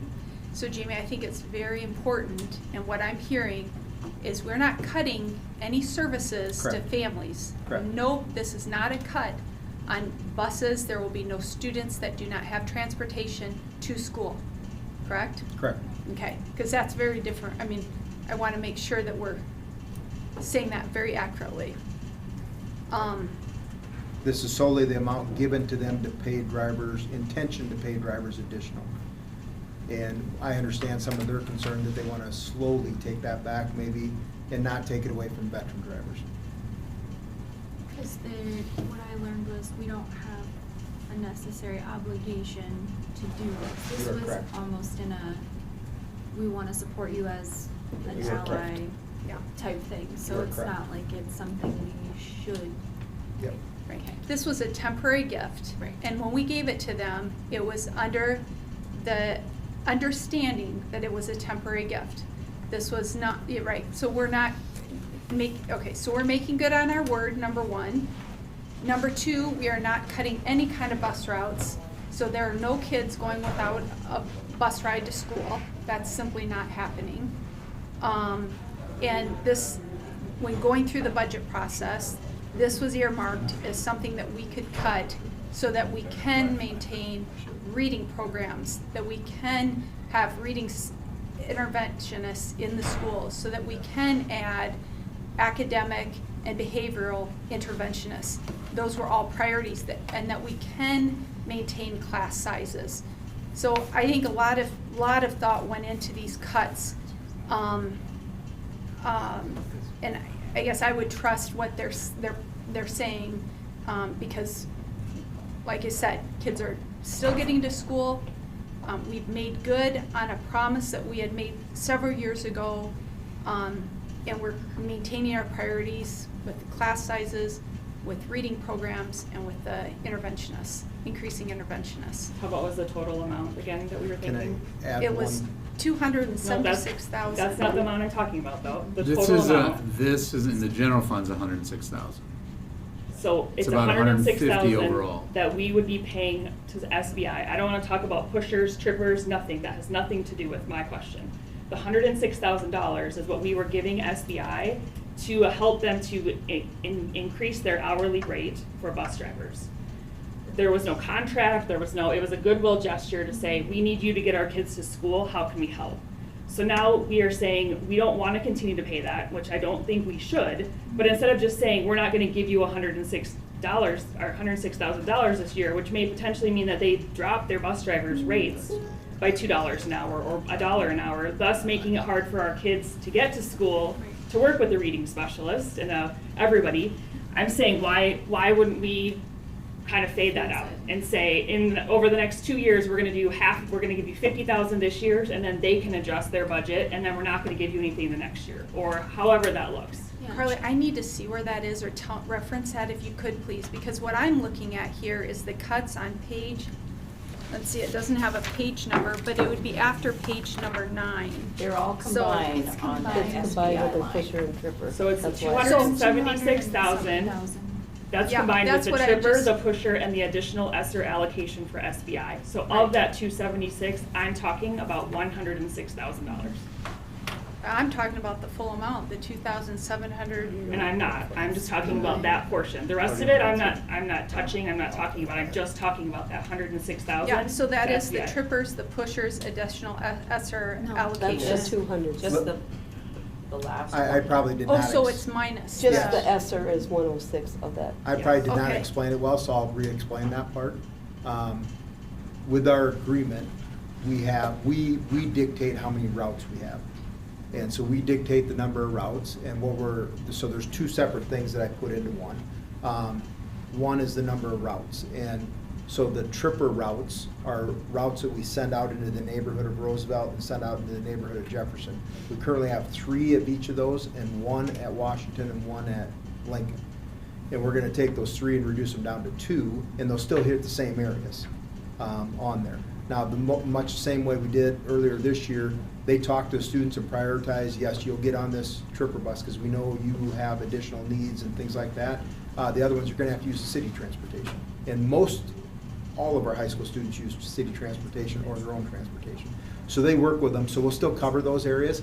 That's tripper. Pusher is where we send a bus downtown to pick up additional kids and bring them down because they can't all fit on the city bus. But with the new city system, they can now get rides over to bus stops. And so we were able to eliminate one of those pusher buses. So that's. those are efficiencies Yep. with those. That's about because they either can 100 get it another way, Yeah. or they don't utilize. Yeah. Yeah. And now 106,000 of that 276,000 is additional dollars we give directly to SBI that we intend for them to give in salary to bus drivers. And much like we have lost all the ESSER dollars now, so we can't continue to rely on those, we have to make other cuts. We would contend that we can't continue to give out what we originally gave in ESSER dollars to other organizations to help them in that same manner. And so whether it's reduced that 106,000 in 1 year or 2 years or 3 years, I still advocate that it be reduced, and I've heard that. Just whether we do it in a 1 year or 2 year to help SBI back off of that. I guess I'm not clear if we didn't cut it because it's as part of the cuts. It is. Then what we, okay, yep, so it's part of the cuts. So if we didn't do that and kept it in, what then would we have to cut? Nothing. No, because we have to balance a budget. I mean, that's why they put it together. If we just say nothing, I mean, a budget has to balance itself. It would be part of your next year's deficit spending in a different amount. Right, have so to then we cut it. just keep pushing it down. I know, because it's gonna go So- away. We're gonna You're only right. give them half of it next year and then nothing, and then the expense is gone. It's not something we're carrying forever. It's gonna be in maybe one budget, maybe two budgets, but the amount of it every single year is gonna go down. It I would be appreciate so- the thoughts. We have a week to think it through and think it over, which is the beauty of it. And those are the hard decisions we have to make. And we need to continue to make those in light of what our district priorities are. And what I've heard is keeping class sizes the same, maintaining at every elementary school reading program, and add to that a reading interventionist, as well as increasing behavior interventionists as well as academic interventionists. So we don't want to take lightly any of the cuts, but we also want to remember we're looking at our priorities as well as what we're spending to get the biggest value for the education for the kids. And it absolutely is all important. And I think you're bringing up a point, you're right, it's not easy to make cuts. And I just feel like we can't do any of those priorities if the kids aren't at school. Well, It's but not- I'm not hearing that though. That message that you just said is problematic because that's telling the public that we're not providing transportation. I'm not hearing that No, from, it has nothing I'm to not, do with providing transportation. It's the payment. It's the hourly rate that we're paying bus drivers. but you're making a real jump, Carly, in saying that then kids won't be getting to school, okay? We didn't hear that. I didn't hear that. I think we're saying, do we give them 1 year to figure out how to absorb that into their budget? Or 2, if it's driver pay, so maybe you would phase in a new driver pay rate as you brought on new drivers. Or maybe they would look for some other efficiencies in their SBI budget. And instead of having 1 year to do that, they would have 2. It wouldn't affect any of those other budgetary things that were on that list. It would just be if you're gonna do it at one time or in 2 times, and either way, it's gone at the end of the time that we're looking to make the budget whole. So I think this is just its own decision. It's not an either or, if you do this, then we have to have something else. It's just how you wanna phase this, either in one decision or it's over a 2-year. Have So there I don't been- want you to make it more complicated than it That's is right. for this. Have there been any discussions with School Boss Inc. about the possibility of losing this? Yes. So they know. Yeah. Would it I be mean, it's a helpful- people thing again. So, Right, you know, right, we tried to say right. we're gonna hold people as far away from them as we can. Well, it's the same thing that they're gonna try and do with their staff, is what we try and do with ours. Would it be helpful to separate the line items for the next conversation? Move it to its own. You line could item? separate them, it's all one entity and Yeah. one I know, I contract, so. understand. yeah. I'll break That's those helpful we prices can. out. Just Yeah. to I'd be happy make to. it too clean. Yeah, we'll break it out into different lines. Yeah. Yeah. Well, Okay. Now a simpler question. Are we Yeah. meeting at 3 o'clock next week? Yes. Same time, probably not same place. We ended up having some room complications today, so that's why we got to be back here in the I North still have it 40. at 1. Do we have Yes, any 3 o'clock. public input? Yes. Any questions? Can I ask after them? Now is your time for Come on. questions on the budget. Put yourself out there, Morgan. Okay, All right, we are adjourned. thank you. All right. Oh, can I get a motion in a second? Oh, yeah. Sorry. Yes. So moved, second. Okay, we're adjourned, thank you.